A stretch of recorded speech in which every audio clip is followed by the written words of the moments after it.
Still in the strawberry farm business, baby. Whoa! Ladies and gentlemen, welcome back to the Yanek Show, episode 72. Yay, I hope that you're doing well. Listen, mate, we're doing here at the Yanek Show, me and my 200, 300, 400 staff members. We're celebrating my 10-year anniversary in the United Kingdoms. And I am doing a few episodes in which I'm going to be remembering and explaining and illustrating. I'm going to be painting verbal pictures in your mind of the first few months I spent, in the UK, because I worked in a strawberry farm. Yes, believe it or not, Mikey Boy used to be very, very tough, strong little man, and I used to do a lot of physical labor. Okay, and if you see me, you'll be like, but hold on, Mike, you have a little gut, you small, you out of shape, and you're so goddamn funny and handsome. There's no way. There is no way that you could work in a farm and be, like a laborer, but I used to be a laborer, okay? I used to be very, very strong. And I'm just, just explaining the full stories in a few episodes. I hope that you're enjoying it so far. If you haven't watched part 1 and 2, go back and watch it because, it's a continuation and it's like the full story. So in the previous episode, I just explained, the first time I was in the plane and the little shenanigans that happened there. And at this point, we just arrived in Glasgow and we took the bus and we went to Cooper, stopped at Cooper, which is like a small village-ish next to the farm, which is like a few kilometers away from the farm, right? So, okay, let's continue. Let's dive in. Now, if you already know the characters by this point, if you have been listening. So we just stopped there. And I remember the first time it was, or maybe we stopped in Dundee, I'm not sure. But we got like a regular bus. First we got the big bus, from town to town, but then I remember we take like the regular bus and the thing stops at Cooper. And I remember when we first walked in, you have all these 6 Balkan Eastern Europeans or whatever with all these bags and cases and everything, and it was full of grannies, little British grannies. Oh, they're like, hello there, hello, yes, would you like some tea? You know what I mean, that type of stuff. And I remember that everybody was saying, that was the first thing that I've noticed about, the British, that every time that they were walking in, they were saying, oh, hello, da, da, da, da, and they were buying the tickets from the driver, which back home, that will never happen because, we have a conductor, it's called a person who walks, in the inside of the bus, train, or whatever, and he gives the tickets. You don't buy it from the driver. And I was like, oh, that's very interesting. And I've noticed that every time they left, they said thank you, and I was like, what? How fucking wild is that? You're thanking the driver for driving you, And I was like, that's definitely a different culture over here, you know what I'm saying? I was like, something's fishy. Why people so polite to each other? Is there like secret cameras recording them or something? It doesn't seem right, But then I learned, I learned the British ways. British ways is you always have to be positive and smiling in public, but you have to be bitching and being negative in private. If there's any British people listening, they'll probably be like, yeah, that's kind of true. You know what I'm saying? You have to be like, oh, I'm doing well. You go back home, you have a little cry, But you gotta never let them see you sweat in public, you know what I'm saying? Don't fucking show no weaknesses. So anyway, yeah. So we got off the bus, I said thank you, whatever, we got all the bags. And we're literally, so there was like the parking lot of an Audi.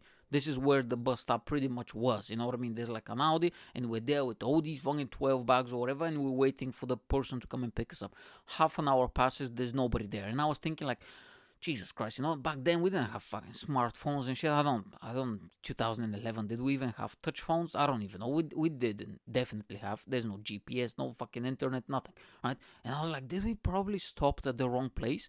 Because we asked the driver, where he's gonna drop us off, and pretty much we said to him, when this is the bus stop, please let us know because he's going somewhere else. That's not the end destination. I was like, fucking hell, can you imagine if we were like somewhere completely different? That would be hilarious, right? Anyway, somebody showed up eventually. So there was like a white van just stopped near us, and I was like, what the fuck, are we getting kidnapped or something? The doors open, and this tall, lanky, with glasses British guy with a fucking V-neck or whatever showed up. Like, I don't mean, are you alright? And I was like, oh, okay. And then I was like, is that the farmer? No. Then the boss, the farmer, came up. I used to call him the Scottish warrior. Okay, so this little dude came up, and I'm not exaggerating. He was probably 5'1". Okay, oh my god, 5'1", probably. Oh, this fucking scumbag, dude. I probably still hate him until this day. You know what I'm saying? This little douchebag, insecure motherfucker, and this is from one short man to another, okay? Just chill, bro. But he was such a scumbag, and this little guy comes. And he's just like walking like this, like little Oompa Loompa, you know what I'm saying? He's just like, oh, and like, blah, blah, he's saying something. He's like literally kind of shouting at us, are you the guys for the farm working? And I was like, what the fuck? And when I saw him, like his attitude at the first second, because usually when you go to a job interview, the scumbag boss or manager or whatever, they will usually hide it. They wouldn't straight away be dick to you on the interview, because if you are, and if you have a few other interviews, you'll be like, nah, I don't want to work for this guy.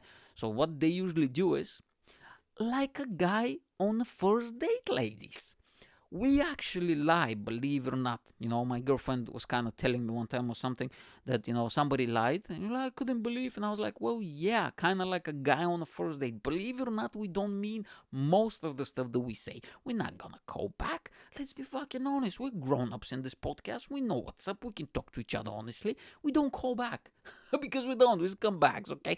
I do. Obviously, I'm a good boy. But, sometimes I don't call. And, hey, it is what it is. What can you do?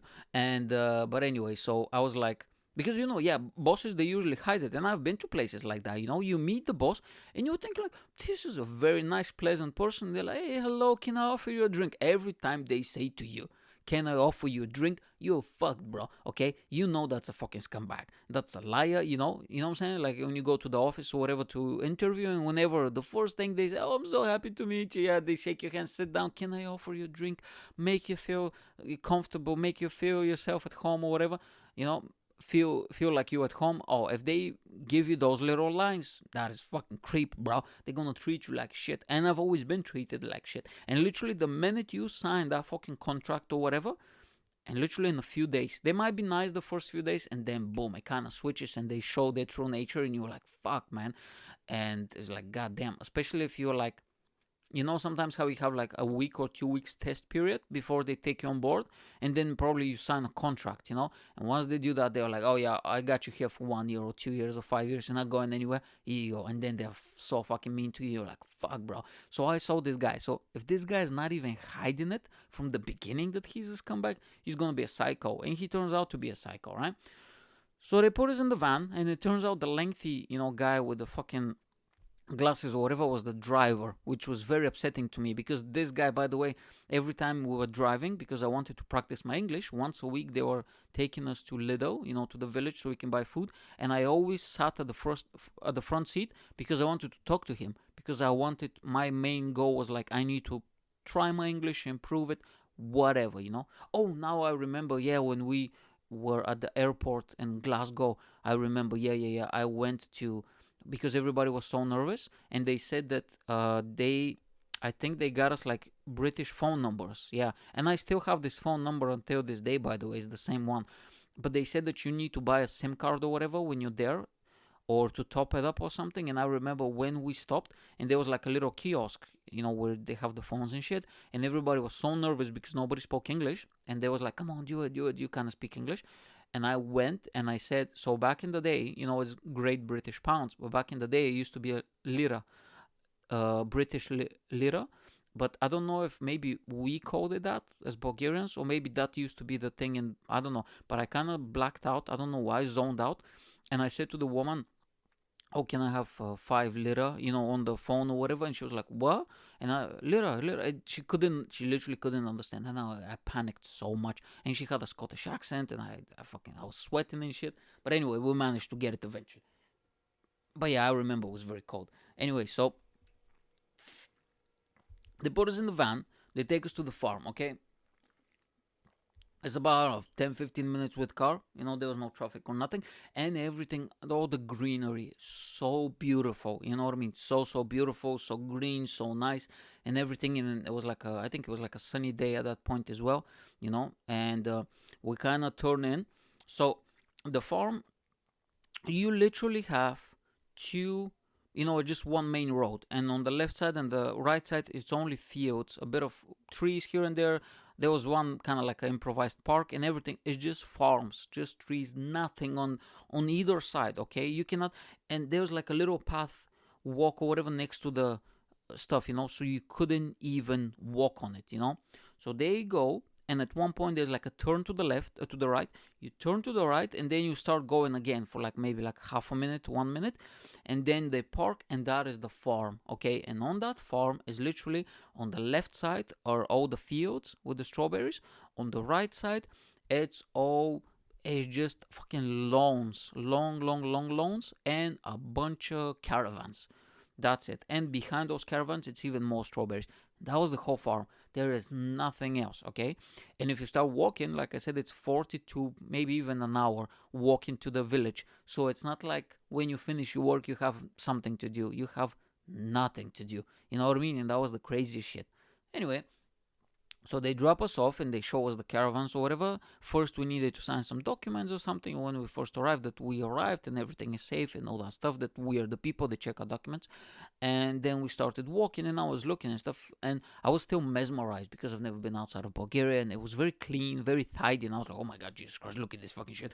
They don't have fucking holes every 2 meters on the fucking, how do you call it, on the pavement and on the roads and stuff. And I was like, damn, look at this, man. The grass is all green. The grass is not dirt brown and yellow. Like, what the hell, man? This is a fucking nice place. Then they show us the caravan. Bro, this caravan was a standard, I think it's called 2 people caravan, which is a tiny normal small caravan. And we needed to live 6 people in there. And this fucking bastard, okay, was charging us 35 quid per week, okay? That is, how much is that? 140 quid? Around 150, let's be honest, a month for, it wasn't even a room, okay? I'll tell you later on where I slept and all that stuff. 150 pounds a month. Also, he was charging us electricity and water, okay, on this shit as well. And on top of it, he was charging us, I think it was 5 quid per week, which is 20 quid per month, for quote unquote entertainment room. And in that entertainment room, it was literally a barn with one fucked up pool table that you had to pay extra for. I think it's like 2 quid to have the balls to play a game, okay? And I think there was like one old television that probably didn't work. That's about it. And they had 2, washing machines. That's it. And I was like, what the fuck, bro? I'm paying 20 quid for that. And the thing is, it was mandatory. You cannot opt out, because if you don't want to pay for that fucking room, that I've been there one time probably. And I was like, this fucking bastard. And I was pissed off. I tell you why. Because when I went to the second farm later on, I got transferred. All of those accommodations were free, because they're like the fucking owner provides you where to sleep, and he doesn't take it out of your pay. What the fuck's wrong with these people, That's why I was so pissed off at this guy. Oh, but I got him good though. I'll tell you later on. Oh, I fucking stabbed him in the back, metaphorically, obviously. I mean, I don't want to get incriminated over here. But yeah, I did like a little payback to this motherfucker. And so we go inside, and they tell us all the charges and stuff, and I was like, fuck, because when we went to the agency, they said there might be some charges, but everybody's different, and some farm don't charge or whatever. And I was like, fucking hell, man. Anyway, so we go in there, we left our bags, we go inside, and I was like, fucking hell, this caravan is so small, and we're living, me, the other mate, my mate, the guy, and the 2 couples. I was like, 6 people in this place. So you go in there, okay, there's like 2 entrances, the main entrance you open, and there's like quote unquote living room. Okay, this living room literally can fit no more than 4 people at once. And if it's somebody standing, it's so fucking small. There's like a little couch that goes all the way. There's like a little table, and across there is like some shelves. There's no TV, none of that. Around shelves are empty. Now, when you go, because I think this was like a big, so what they did, this looked like one big caravan, meaning one big room and one small, like tiny bathroom and one small bedroom, right? But I think what they did is they kind of chopped it up. So they made it into small living room, small bedroom, shower, bathroom, and they had one bedroom a bit smaller, and they had one literally was the size of a closet storage space, and they turned that into a room, okay? And this is where me and my mates slept, and so we go in there, we check all the rooms. Now, because they're 2 couples, they have to have the bedroom, because it's like 2 bedrooms with one big bed, right? So I cannot sleep with my mate in one bed and stuff, So the couples get it. So it's like, okay, fuck. Then we we see our quote unquote room, bro. I told you it was so fucking small. Okay, there was literally one sliver and two beds. It wasn't even beds. It wasn't even one, a bed for one person. It was less than that. And because the door and there was like a little curve, the beds were actually at the bottom. It didn't end it like a normal bed. It was kind of chopped off. And I remember my mate, he was around 6 feet. His legs, one of his legs was dangling outside when he slept because there's not enough space for him.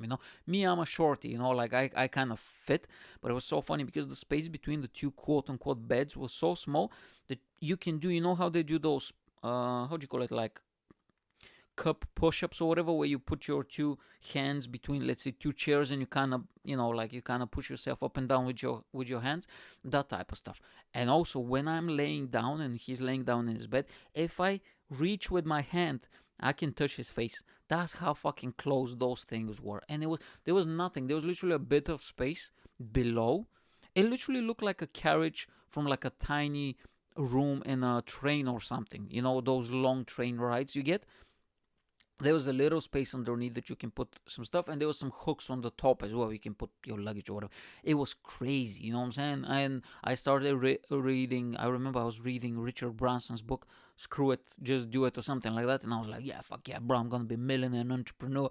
We out here hustling. I didn't care. I was young and I was just so excited to be outside of the country. I didn't care, bro. But now, if you put me now, I would think I can survive for a few months, but I'll be grumpy. Let's just put it that way. With my lavish lifestyle right now, I cannot go down. Sorry, I'm drinking water here. You might hear some weird noises. And so I was like, fucking hell, man. So the other two couples were there, and I remember the first, because we arrived, midday by that time. I think around 2 or something. So for the rest of the day we had off, and the next day we had off, because I think it was the weekend or something. And they was like, okay, we're gonna work on Monday. So we got so fucking bored so quickly, because there's nothing, there's no internet, there's no barely any connection. There was nothing, and we were very tired from the travel, so we couldn't go to the city, not to Cooper, the village, the first day. So we just like, fuck it. We literally just stare at the ceiling, because you unpacked your stuff for like an hour, and then what? It was so fucking boring. And I remember that it was like 11 o'clock, and it was still sunny outside. The sun was almost, and I was like, what the fuck? Because it's super up north, and it's the summer and all that stuff. And I was like, Jesus Christ, I couldn't sleep. But then I fell asleep. And the next day, I think we went to Cooper the first day, and we had a lovely village, by the way. I will definitely try to make it like on a bucket list to return to the village, and maybe have a look at the farm as well, because I think that would be fun, just to see where I started 10 years ago, and where I am now. Is fucking wild. Life's crazy. And it's a very nice village. It literally has, back in the day, I don't know now, but it has two Asda, no, it has Tesco and Lidl, and it has one like a corner store that it's a bit bigger, and they have a few takeaways. And in the city center, quote unquote, it's literally like one road that is kind of like circular, and next to it, it's all the post office, and they have a bank, they have Poundland. It's like all the shops, everything is there. They have a little nice, very nice park, and they have a few pubs, and that's it. And there's like a few houses, like the outskirts, quote unquote, of the village. They have a few houses, and that's it. Super peaceful. Like, if you have money, and if you do all your business like online, and you don't have to be physically somewhere, you can easily live there. You kidding me? Like Dundee, which is like, I think 200k, or like it's a big city. It's probably the size of my home city back home. I think it's probably like half an hour, 1 hour with car. So you can easily live there. Oh, I can easily retire there. Are you kidding me? And just eat haggis all day and do nothing, and just drink Guinness and get into fist fights and pubs and shit. You know what I'm saying? Actually, there were some people who wanted to beat us up, some teenagers. I'll tell you about that story probably next episode, because I don't think I'll have the time to get into it. But it was so funny. Damn, man, it was crazy,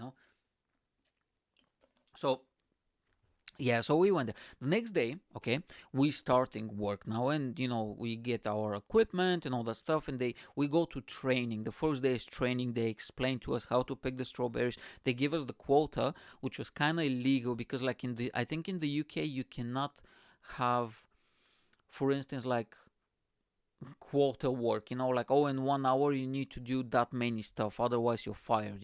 So that was kind of illegal. But the thing is, because they paid us minimum wage, if it was up to this little bastard, he would probably pay us 5 quid or something. But he was like, what we're gonna do is, because they paid us, I think it was 5 or 6 quid an hour, and they were literally like, you gotta pick that many crates of strawberries in that hour, because like, each crate, for how much money they can sell it, each crate they pay is like 50-60 pence or something like that. So you need to do, I think it was like 8 or 10 or 12 or something like that. I don't know, maybe like a crate, I don't know.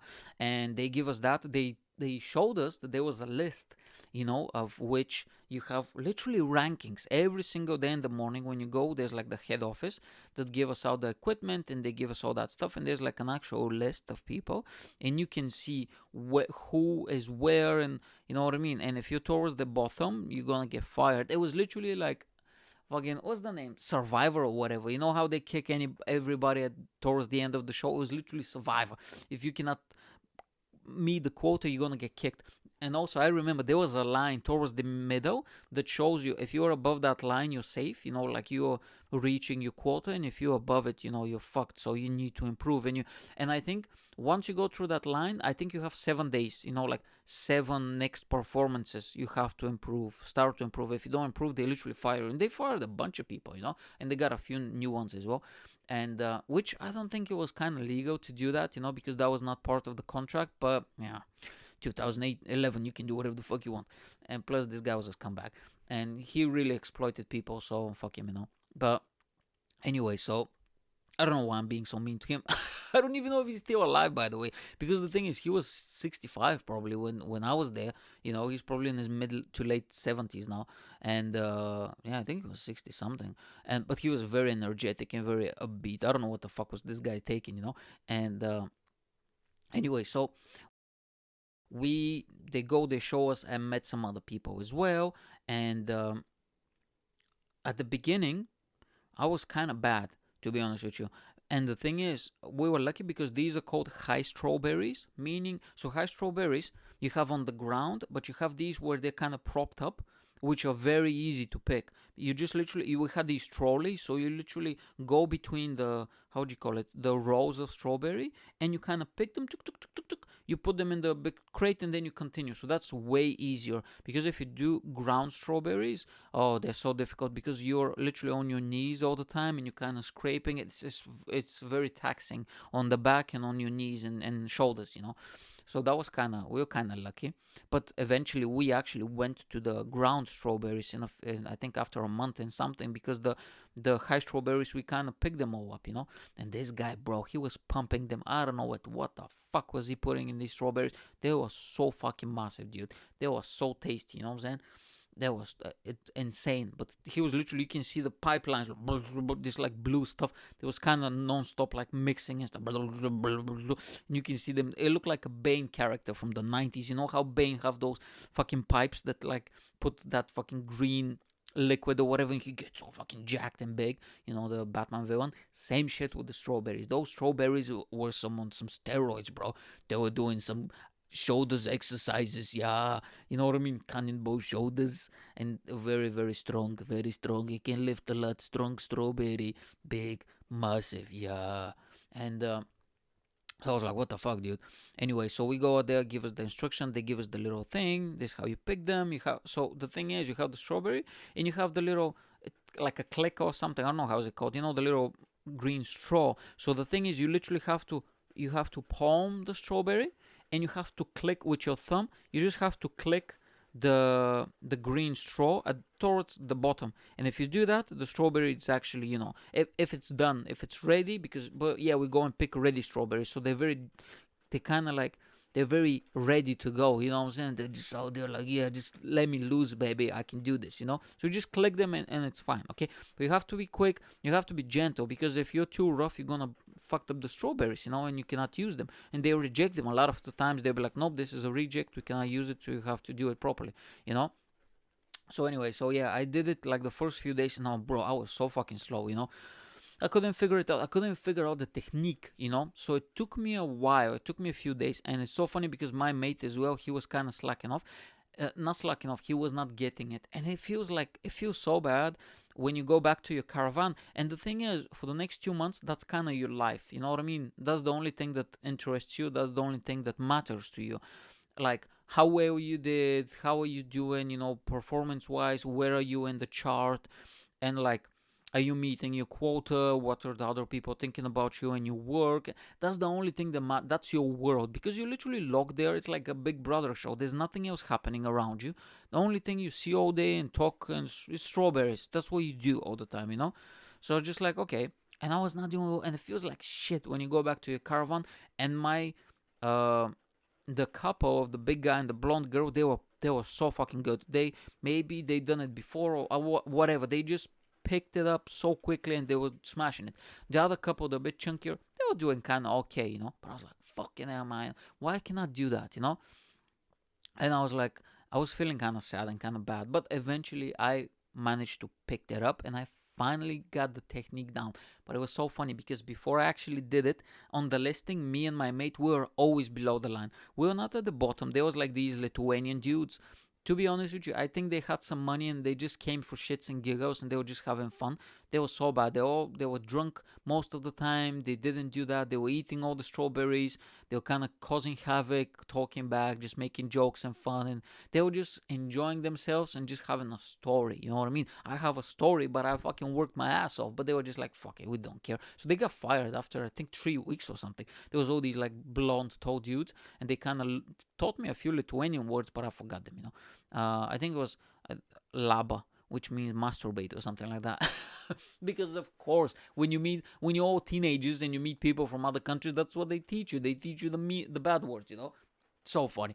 Yeah, I know Lithuanian. Literally one word: masturbate. Laba. So, yeah, but every time we go, we see each other. We see me and my mate. We're below the bottom. We're like, fucking hell, man. So eventually, we managed to figure out the technique, and once we figured it out, we started to go above. But you know what the weird part is? So there were around maybe 25 to 30 people in that farm, right? Or maybe less, I don't know. And if you're below the line, you're fucked up. If you're above the line, you're safe. But if you're, let's say, that 15 to 20 people are above and 10 are below. But out of those 20 people, the only first place, the person who is on the first place, he is the only one who gets a bonus. I think he gets like a little, cash bonus or whatever each week. Everybody else doesn't get nothing. So literally, if you are, let's say, the first 20, right? If you are 20, 18, or 17th, there is no difference. You are safe. Okay, and the first guy, he was this, like, I call him the super Bulgarian. You know what I mean? He kind of looked like a professional wrestler. This guy was massive. So he was, I'm not gonna give out his name. I remember his name, but he was like this jacked bodybuilder type of guy. Super sweet guy, by the way. Such a lovely guy, but so intimidating when you first see him. But then when you get to know him, you're like, oh, he's a sweetheart, but he's very scary, right? I remember he used to have like a bench and everything, just lifting weights all the time. This is all he did. He tan and lift weights and listen to fucking music, and that's it. And pick strawberries very fast, okay? He was like a bear, bro. You know what I'm saying? Just picking strawberries, lifting weights, and tanning. That's what he did. But the thing is, I think he said this was his 10 years in a row, because he was 28 to 29. He was like a senior. So, and I think maybe in this farm, or like a few years in this farm, so he knew how to do it in his sleep. And his production, let's say, for instance, everybody, the quota, let's say, is 5 crates. And you do around 6.5 to be above the line, to be on the safe side. This guy's doing, let's say, 13 or 14. And the second guy is doing, let's say, 10. So and everybody below is doing 7 and 6 or whatever, right? So you never reach him. So what we started doing, me and my mate, because it was like, okay, let's do it like this then. We just decide the number that we're gonna both do. Okay, let's just do it, and the other time we're just gonna chill. Because either if you finish quick, sometime they let you go home. You can just leave. It's just like, okay, so let's just fucking do it. And it became like a little competition. So let's see, between me and him, just a friendly competition, so we can finish quicker. Let's just knock this out. We started, I think, at 8. So let's knock this out, finish it around fucking 12 or whatever, and then go take shower, eat, and let's just go to Cooper, because they had a library with internet and computers, and it was all free. So we registered. I was like, okay, let's just go and just, they didn't have games, but like, let's be on YouTube or fucking Facebook or whatever, and let's just go and chill and just, he was like, okay. So this is what we started doing, and every single time we were literally second to last. We were always kind of the same. So we were literally second to last below. So you have us, and you have one more person, and then is the line, and then is below. But we always knew how to do it, and we didn't give a fuck, dude. Like, the moment we did our number that is going to be slightly above the line, we're just like, okay, that's it. We finished working. Sometimes if they didn't want to let us go, we're just chilling. We're literally just chilling, just talking to each other and pretending that we're doing the strawberries or whatever. Ate a few. Let's be fucking honest. Allegedly, okay. Maybe like 2 or 3 here and there, and so I was just like, what are we gonna do? So we kind of tricked the system that way. We were still doing our job, but I was like, I'm not gonna put any extra effort. Why? You're not giving me more money. He's not pay, because if he paid us by the crate, which this is how it should be. If you're going to do it that way. No, he said, I'm gonna pay you 5 quid an hour. And that 5 quid, you need to do, let's say, 5 crates, because I'm paying you 1 per crate. But if you do 6 an hour, I'm not paying you anything. So I was like, okay, fuck off, I'm not doing anything. And yeah, that's about it. Okay, I need to go now. In the next episode, I will tell you, okay, how on the second night when we were there, we had like this massive storm, the biggest storm in the last, I don't know how many years. And we literally needed to save the strawberries, because they have like those little tent houses or whatever that the strawberries are underneath. And we were pulling down sheets. It was crazy. It was raining. It was windy. It was insane, okay? And then I'll tell you about the Lithuanian guys, how they got drunk one night and break into one of the strawberry, like little farms or whatever. They were not supposed to, but they did it. And I think they took pictures. It was fucking crazy. And then I met the people from the Czech Republic that we became very good friends. And then how the Bulgarians wanted to jump me, and then the transfer of the farm. Okay, ladies and gentlemen, thanks so much for listening. I'll see you next week. Make sure to tune in and go and watch the previous episodes, previous parts. I'll see you next week. Have a nice week. Bye. Dun, dun, dun, dun, dun. Dun, dun, dun, dun, dun, dun, dun, dun, dun, dun.